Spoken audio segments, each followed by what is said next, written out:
সময় কালেমা আসে নাই, বিনা কালেমায় মারা গেছে, তার কবর আযাব যাতে না হয়, সব পৃথিবীর সব স্বর্ণ হীরা মণি মুক্তা মৃত ব্যক্তির জন্য দান করে দেন। আল্লাহ কইছে দান করে দিলা, এতে যা সওয়াব হইল, উলাইকা লাহুম আযাবুন আলীম, কইলে এই দানের বরকতে আমি এক যারা পরিমাণ তোর কবর আযাব কমাই দেব। আল কুরআন সূরা আলী ইমরান। আল্লাহ কমাই দিবে। আল্লাহ কমা লাহুম মিন নাসিরিন, দুনিয়া কবর এবং আখিরাতে তার কোনো সাহায্যকারীও সে পাবে না।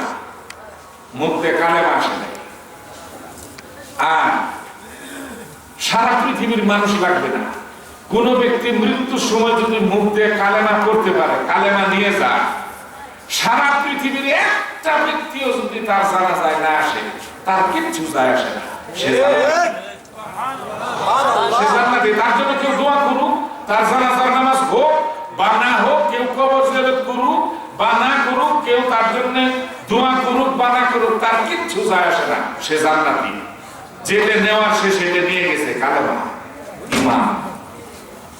এতে বোঝা গেল আপনি নিশ্চিত থাকেন যে কোন পীর সাহেব, কোন বুজুর্গ, কোন ওলি, কোন হুজুর আপনাকে দোয়া করে জান্নাতে ঢুকাই দিবে, কবর আযাব মাফ করাই দিবে। এই ক্ষমতা আকাশের নিচে জমিনের উপরে কোন হুজুরকে তো দেই নেই, কোন নবী রাসূলকে আল্লাহ দেয় নাই। এতে বোঝা গেল যার আমল তারই করে এই গুরুস্থানে আসতে হবে। কথা বুঝে আসছে?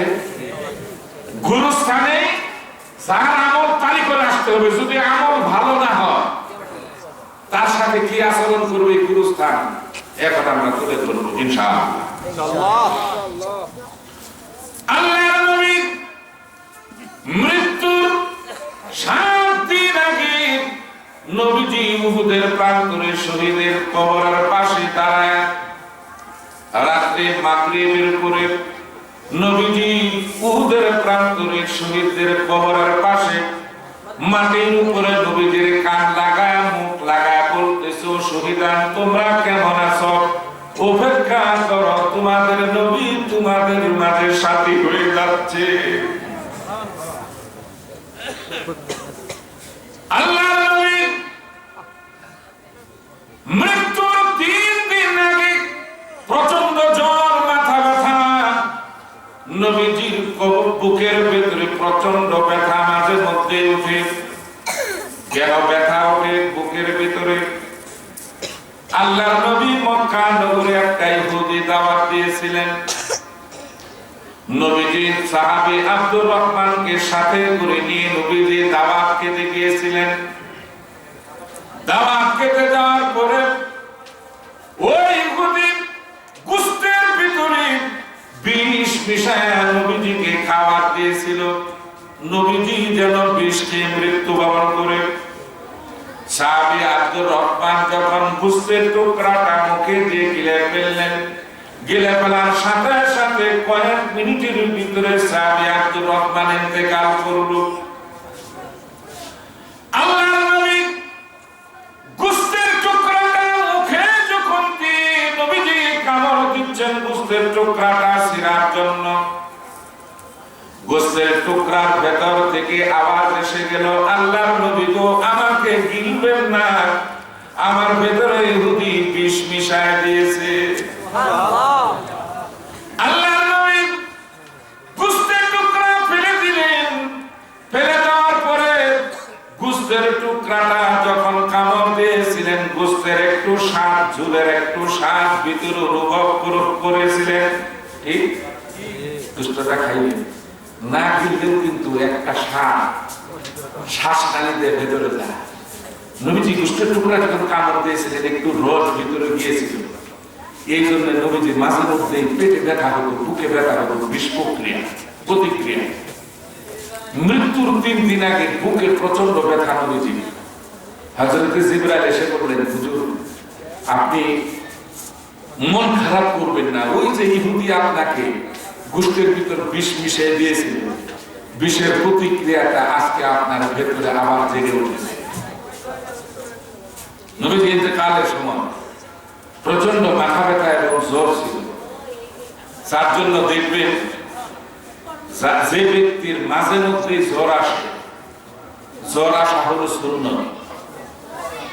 জ্বর আসলে কেউ মন খারাপ করবেন না। তিরমিজির হাদিস, নবীজি বলেছেন, তোমাদের যদি কারো জ্বর আসে তাহলে শরীরে যে তোমার কোনো ছোটখাটো কোনো গুনাহ থেকে থাকে, জ্বর এসলে আল্লাহ মাফ করে দেয়। এবং তোমার যে অঙ্গ প্রত্যঙ্গ আল্লাহ ভালো দিয়েছেন, অনেক লোক আছে চোখ নাই, হাত নাই, পা নাই, আছে না?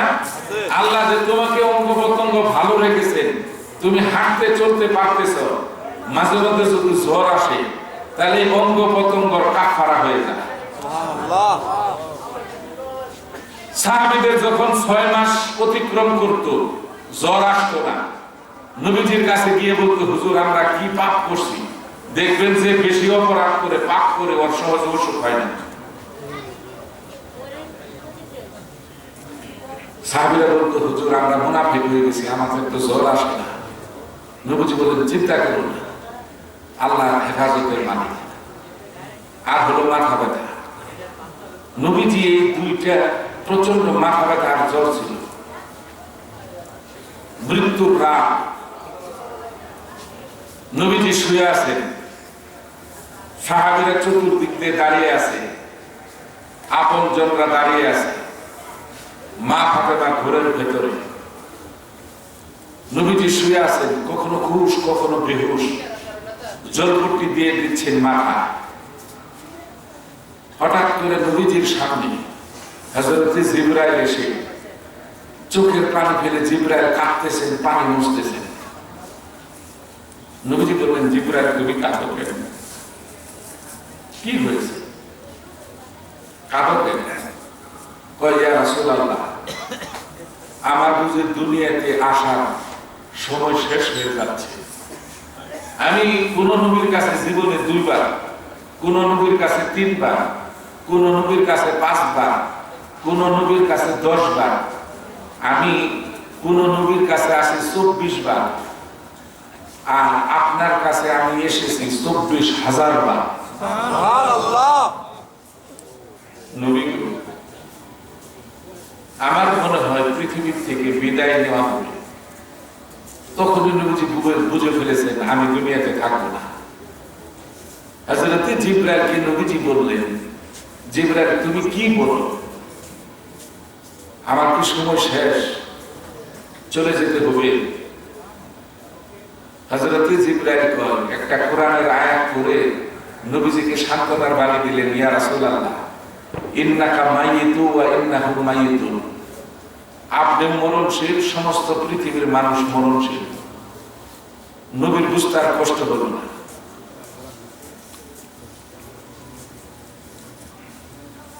হযরত জিবরাইলকে নবীজি বললেন, জিবরাইল, আমি যদি নিষেধ করি আমি যাব না।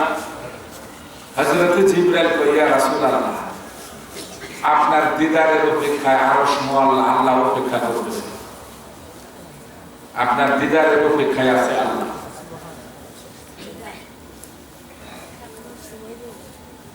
হযরত জিবরাইল নবীজিকে বললেন, ইয়া রাসূলুল্লাহ, একটা কথা আমাকে কই বলো। কইলে, আজকে আমার সাথে একজন বিশেষ মেহমান এসেছে। তখনই নবীর প্রাণ কেঁপে উঠেছে। নবীজি বললেন, বিশেষ মেহমানটা কে? জিবরাইল কয়, আমার সাথে আসছে মালাকুল মউত। বলে, সে কোথায়? কয়, বাহিরে অপেক্ষা করতেছে, আপনি অনুমতি দিলে আপনার কাছে আসবে। নবীজি বললেন, আমি যদি অনুমতি না দিই তাহলে আসবে না। জিবরাইল কয়, ইয়া রাসূলুল্লাহ, আপনি অনুমতি না দিলে মালাকুল মউত চলে যাবে, এইভাবে আল্লাহ সিদ্ধান্ত দিয়েছেন তাকে, কিন্তু আপনার অপেক্ষায় আল্লাহ আছে আরশ মুআল্লা। এটাও আবার জিবরাইল বলে দিলেন। নবীজির চোখের কোণাতে পানি এসে গেল। তখন নবীজি শোয়া, সাকরাত শুরু হচ্ছে, মৃত্যুর কঠিন যন্ত্রণা। মৃত্যুর যন্ত্রণা কাকে বলে? একদিন জান্নাতের ভিতরে আল্লাহ ফেরেশতাদেরকে বলল, তোমরা মৃত্যুকে দেখতে চাও? মৃত্যু কত ভয়ঙ্কর। জিবরাইল সহ ফেরেশতারা কয়, আল্লাহ আমরা মৃত্যুকে দেখব। বলে আসো, জান্নাতের বাহিরে নিয়ে আসলেন। মৃত্যুটাকে আল্লাহ তাআলা একটা পর্দা দিয়ে ঢেকে রেখেছেন। আজরাইল কিন্তু মৃত্যু না, মৃত্যুটাকে আজরাইল পরিচালনা করে। মৃত্যু আরেক জিনিস। আল্লাহ বেষ্টন করে রেখেছেন পর্দা দিয়ে। জান্নাত থেকে যখন ফেরেশতারা সব আসলো, আল্লাহ মৃত্যুর মুখের থেকে পর্দাটা খুলে দিলেন। খুলে দেওয়ার সাথে সাথে মৃত্যুর চেহারা দেখে ফেরেশতারা জিবরাইল সহ অজ্ঞান হয়ে পড়ে রইলেন ওইখানে। ৪,৫০০ বছর অজ্ঞান হয়ে পড়েছিল ওই জায়গায়। এই মৃত্যুর ভয়ঙ্কর রূপ দেখে, এই রূপটা দেখবে গুনাহগার বান্দা যারা অপরাধী, নামাজ পড়তো না, রোজা করতো না, হারাম খাইতো, সুদে টাকা লাগাইতো, এই মৃত্যুর চেহারাটা তারা দেখবে, মুমিনরা দেখবে না। মুমিনদের এই ভয়ঙ্কর চেহারা দেখাবে না।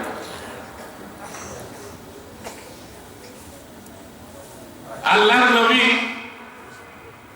এই মৃত্যুর সাকরাত যখন শুরু হয়েছে, মানে যন্ত্রণা, মায়েশা সিদ্দিকা হাদিসে riwayat করেছে, নবীজির গায়ে তখন কম্বল জড়ানো ছিল।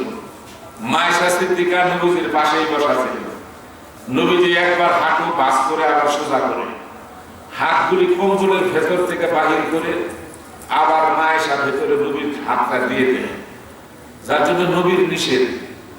ইবনে মাজাহ হাদিস যে মুমূর্ষু ব্যক্তির যখন জীবন যায় তখন তোমরা তার হাত পায়ের কাছে থেকো না। কেননা মৃত্যু তখন এই যে ভিতরে রূহটা তখন পলায়ন করে মালাকুল মউতকে দেখে, তখন মৃত্যুটা হাতের ভিতরে গিয়ে ঢোকা, তখন হাতের শক্তি 10 গুণ বৃদ্ধি হয়ে যায়। তখন তার চটকা লাগলে মানুষটা অ্যাক্সিডেন্ট করবে। তোমরা তার পায়ের কাছে দেখো না, কারণ মৃত্যুর ভয়ে রূহটা পায়ের ভিতরে ঢোকা, তখন তার পায়ের শক্তি 10 গুণ বৃদ্ধি হয়ে যায়। হাত পায়ের কাছে থেকো না। নবীজির হাত বাহির হচ্ছে, আবার ভিতরে ঢুকাই দিচ্ছে। মায়েশা কয়, আমি আপনার কসম করে বলি, আমি এটা দেখে ভয় পেয়ে গেলাম। নবীজি এরকম করতেছে কেন? তাকায় দেখি মৃত্যুর যন্ত্রণায় নবীজির শরীরের প্রত্যেকটি পশমের গোড়া দিয়ে পাখি ফোটার মতো চলতেছে। এটা যদি নবীর বেলায় হয়, বিশ্ব নবী, তাহলে আমাদের কি হবে?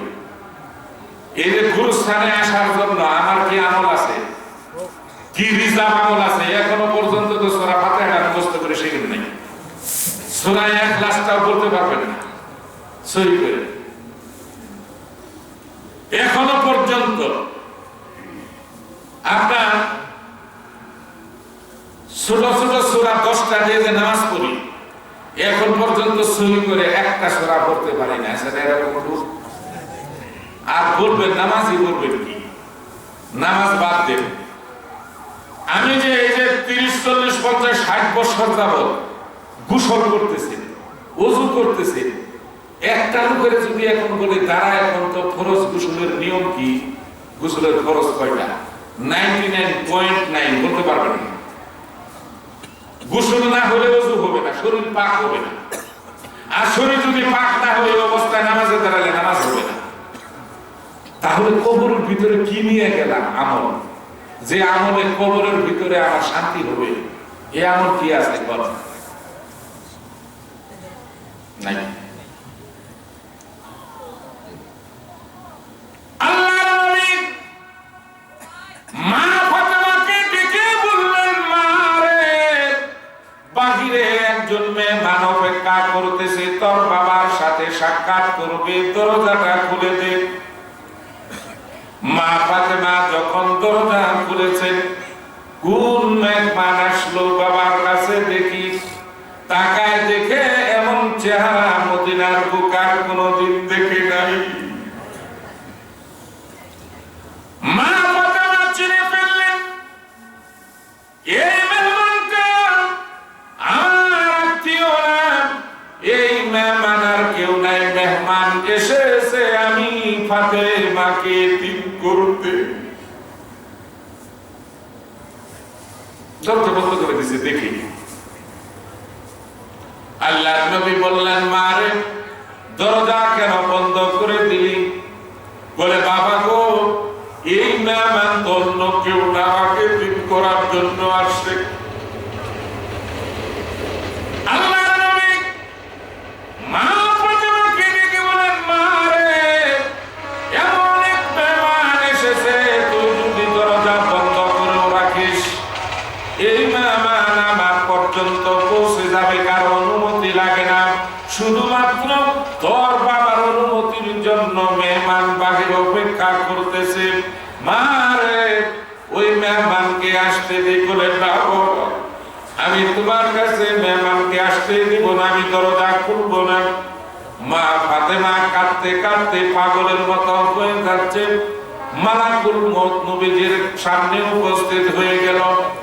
উপস্থিত হওয়ার পরে মালাকুল মউত হযরত ইসরাঈল বিশ্ব নবীকে সালাম দিলেন। সালাম দেওয়ার পরে আমার নবী প্রশ্ন করলেন, ও মালাকুল মউত, তুমি কি আমার জান কবজ করার জন্য এসেছ? মালাকুল মউত কয়, হুজুর আপনি যদি অনুমতি দেন। আল্লাহর নবী কয়, আমি যদি অনুমতি না দেই কি করবে? হযরত ইসরাঈল কয়, ইয়া রাসূলুল্লাহ, আল্লাহ রাব্বুল আলামিন আমাকে সিদ্ধান্ত দিয়েছেন, আপনি অনুমতি না দিলে আমি চলে যাব, জান কবজ করব না। কিন্তু আল্লাহ এটাও বলে দিয়েছে, আপনার অপেক্ষা আল্লাহ রাব্বুল আলামিন আরশে আজিমে রয়েছে। নবীজি বললেন, মালাকুল মউত, আল্লাহ আমার সাক্ষাৎ কামনা করছে, আমার যদি কোনো বাধা নাই, কিন্তু আমার একটা কষ্ট দুঃখ, হুজুর কোন কি? বলে, আমার এই উম্মতগুলি বেদিন হয়ে যাবে, এদের কে দেখাশোনা করবে? আজরাইল কয়, ইয়া রাসূলুল্লাহ, আমাকে একটা মিনিট সময় দিন, আমি আল্লাহর দরবার থেকে আসি। বলে, যাও। আজরাইলকে আল্লাহ রাব্বুল আলামিনকে সব ঘটনা খুলে বললেন যে, রব্বুল আলামিন আপনার হাবিব উম্মতের জন্য চোখের পানি, তাদেরকে কে দেখবে?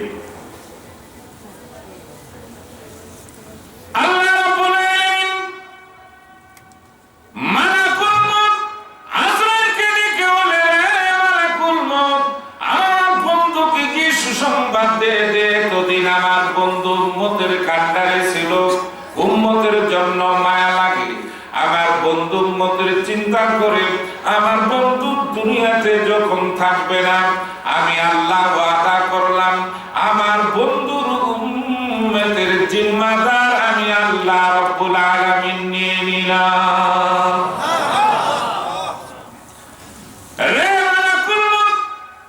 আমার বন্ধুকে দাও চালিয়ে দে, কিয়ামতের কঠিন ময়দানে আমার বন্ধুর একটা উম্মত, আমি আমার বন্ধুকে বনা ছাড়া জাহান্নামে ঢুকাবো না। বন্ধুকে না জানি একটা উম্মত আমি জাহান্নামে ঢুকাবো। মালাকুল মউত এসে নবীজিকে এই সংবাদটা দিলেন। নবীজি বললেন, মালাকুল মউত, তাহলে আমার কোনো কষ্ট নেই, তুমি তোমার কাজ সারো। মালাকুল মউত নবীজির বুকের উপরে শুধু হাতটা রেখেছে, কোনো শাস্তি দেন নাই। নবীজি একটা চিৎকার মেরে কয়, মালাকুল মউত হাত সরো, আমার মনে হচ্ছে আমার বুকে পাথর চাপা দিয়ে আছে। শাস্তি কিন্তু দেয় না, শুধুমাত্র হাতটা রেখেছে।